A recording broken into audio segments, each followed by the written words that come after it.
have a very substantial refurbishment and interiors company, and I was hoping you could take us through the basics of how that process works when somebody purchases a pre-owned aircraft. And for these purposes, I was hoping we could actually talk about if somebody's purchasing like a BBJ, for example. Right. Typically when a customer approaches us with a newly acquired aircraft, there's a need to either do refurbishment, system upgrades, cabin modifications, layout changes. That's the kind of things where we are really specialized on. And we offer a set of services to the customer, starting with our own interior design department, where we have a team of designers really specialized in drafting new layouts or drafting new design packages, choosing new materials, soft materials, new woods, reveneering or revarnishing the interior, changing carpets. That's the typical set of activities that are needed and that are requested by freshly new owners of such BBJs. So we would just consult the customer with new design proposals, and then along with that, of course, drafting quotations, proposals with a project timeline, because these are projects that always come with a certain lead time, either for material procurement, project preparation, but also for engineering, because these refurbishments are actually modifications to the aircraft. So they need to be certified by an ODA, or a Part 21 design organization, which we also have integrated in our organization. And along with that, we would then sign a contract with the customer for the project. The aircraft would at some point then come to our hangars, and then we would start modifying the cabin, which means removing seats, removing interior, removing carpets.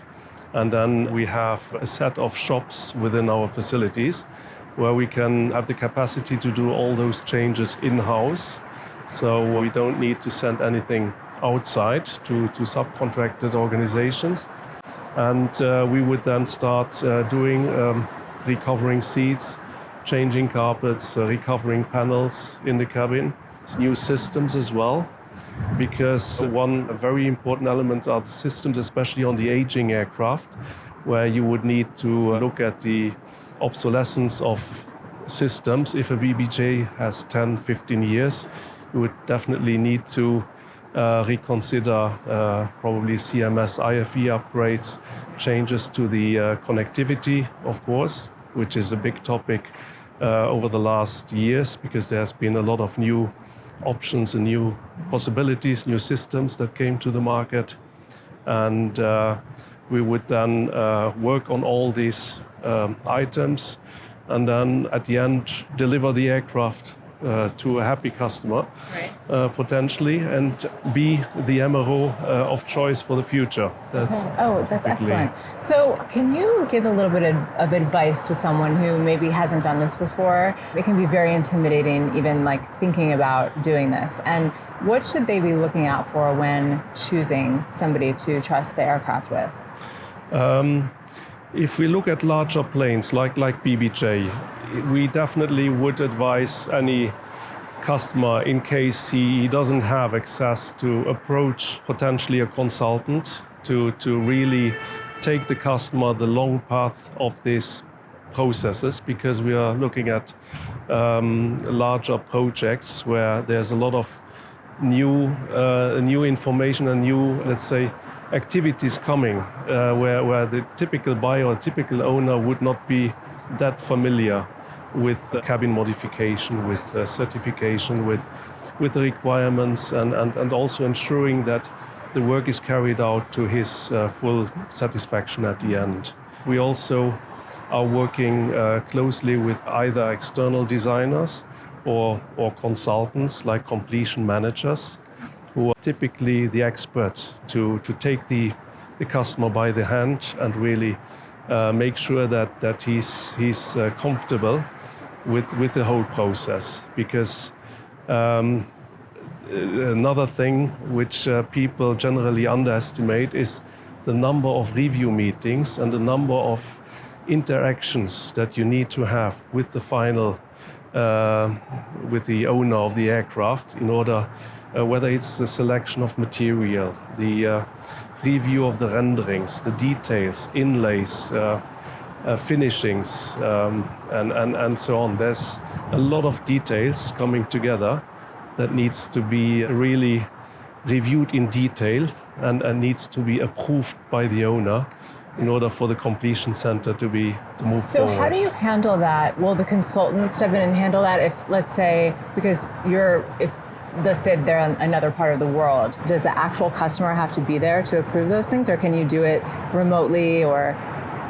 We do both ways. We are working a lot on governmental planes where typically the customers always have more than one person. They have teams. We have private customers that trust us, that trust just on the AMAC brand and on the AMAC quality, and they don't necessarily have people on site. But we also have, of course, customers, as I said, who contract completion managers who are then on site, either all the time or just for the meetings for defined periods. This is different options, and we try just to accommodate every request. Okay. Yeah. So I know, and I know you have done some very elaborate projects and very unique original projects, but if we're just talking about, what is a basic way to do it if the customer is thinking about reselling this aircraft in the future? Are there certain things you need to consider with materials or configuration, or I assume you help with that, but what are some considerations they should think about? Yeah, we typically start with the usage of the aircraft. Either you have a very private aircraft, which can have a very bespoke design, bespoke material, bespoke cabin arrangements, number of seats. All these are the elements that are making up, let's say, the final project. We also have a lot of charter aircraft, so an aircraft going to the charter market is a different set of requirements. You need more seats, you need to have practical galley, you have to have a short ways for the serving, you need to have a bedroom that suits all the requirements. All of that really comes down to the usage of the aircraft. And here we are discussing that with the customer in order to define the best set of a solution, whether it's the arrangement, whether it's the systems, whether it's also the materials.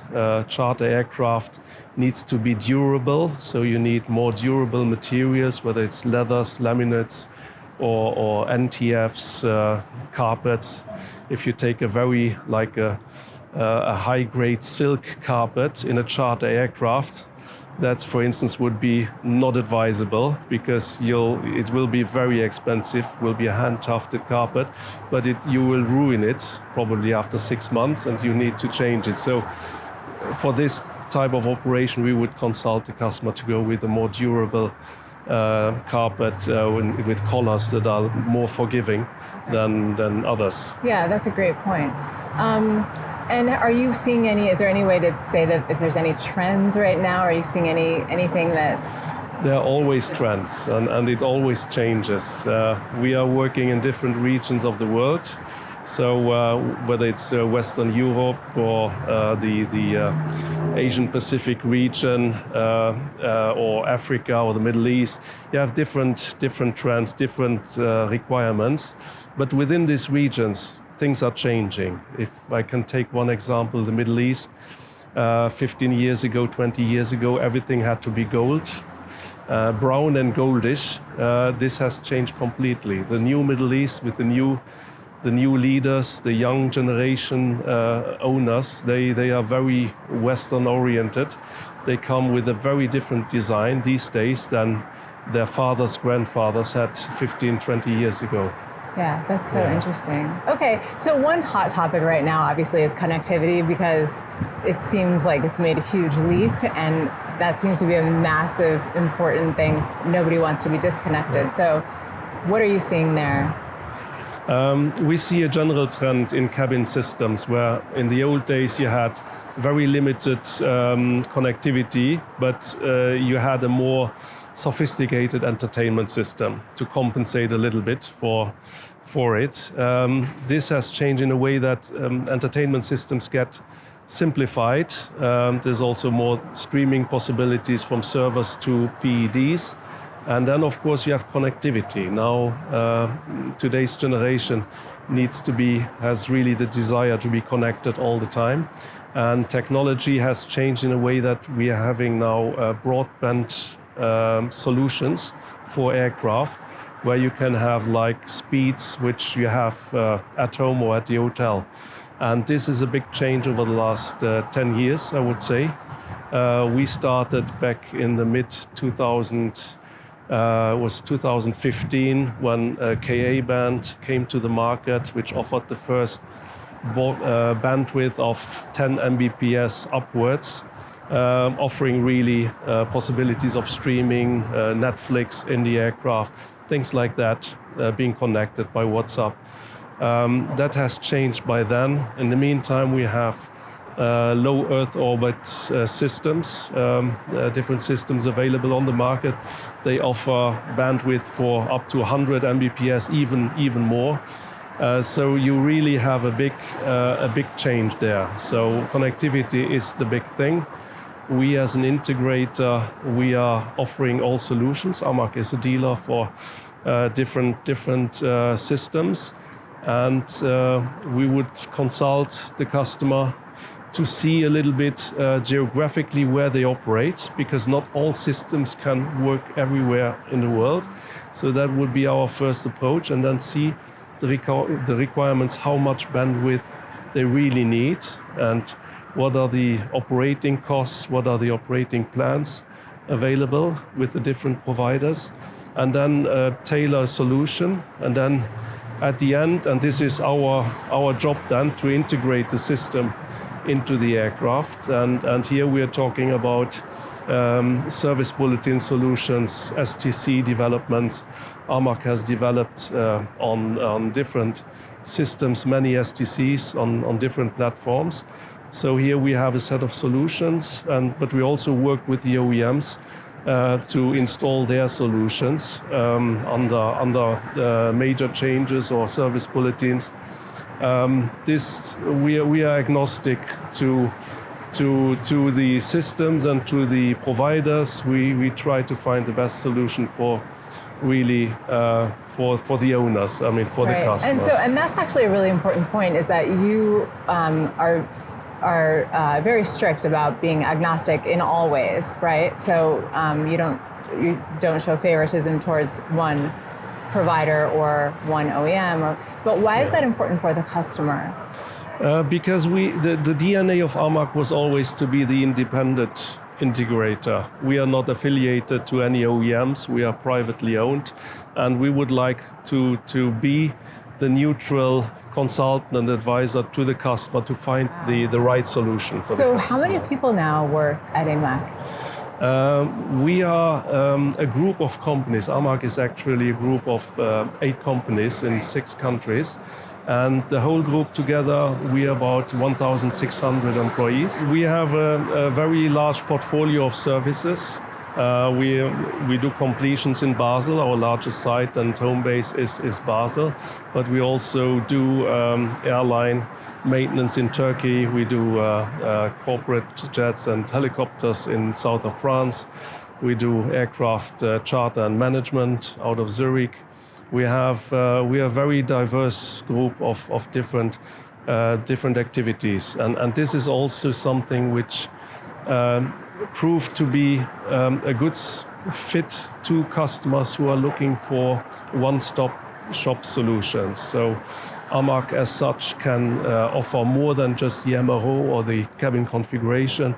We offer CAMO services, we offer aircraft management operation, we offer also solutions for aircraft records, digitalization and storage.